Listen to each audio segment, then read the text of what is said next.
भगवद्गीतेतील मला आवडणारा सगळ्यात सुंदर श्लोक म्हणजे उद्धरेद आत्मनात्मानं नात्मानं वसादयेत आत्मैव ह्यात्मनो बंधू रात्मैव रिपुरात्मनः.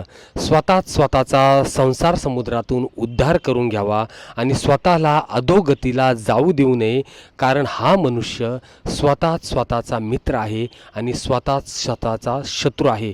मनुष्याला कुणीच अधोगतीला नेत नाही, त्याला अधोगतीला कारणीभूत असतो स्वतःचे विचार, स्वतःचे निर्णय. महाभारतातील जे 6वं पर्व आहे म्हणजे 6वा अध्याय आहे, त्याच्यातील अध्याय 25 ते 42 मध्ये वर्णित केलेले आहे श्रीमद भगवद्गीता. आज आहे मार्गशीर्ष एकादशी आणि याच दिवशी आपण साजरी करतो गीता जयंती. गीतेमध्ये 18 अध्याय आहे आणि एकूण 700 श्लोक आहे.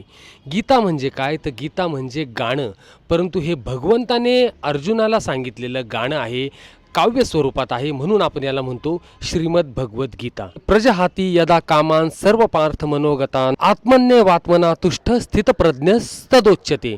जो मनुष्य आपला पूर्ण कामनांचा त्याग करतो आणि जी स्थिती आहे त्या स्थितीमध्ये समावस्थेत राहतो, तो स्थितप्रज्ञ.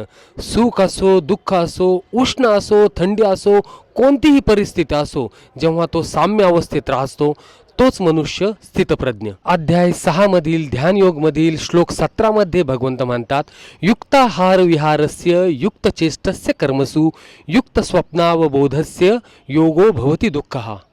म्हणजे युक्त आहार करणाऱ्याला, युक्त विहार करणाऱ्याला, म्हणजे जे काही कार्य करू ते समत्व अवस्थेत असलं पाहिजे. अति आहार पण नाही झाला पाहिजे, जास्त झोप पण नाही झाली पाहिजे आणि कमी झोप देखील नाही झाली पाहिजे.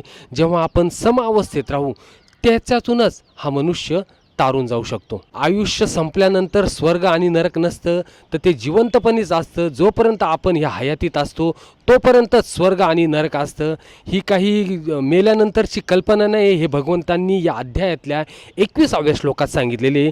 नरकाची 3 द्वारे त्यांनी सांगितलेली. तर कोणती? त्रिविधम नरकस्येदम द्वारन नाशनमात्मनः काम क्रोधस्तथा लोभ तस्मात् देतत् त्रयं त्यजेत. काम, क्रोध आणि लोभ ही मनुष्याला नरकाकडे नेणारी 3 द्वारे आहे.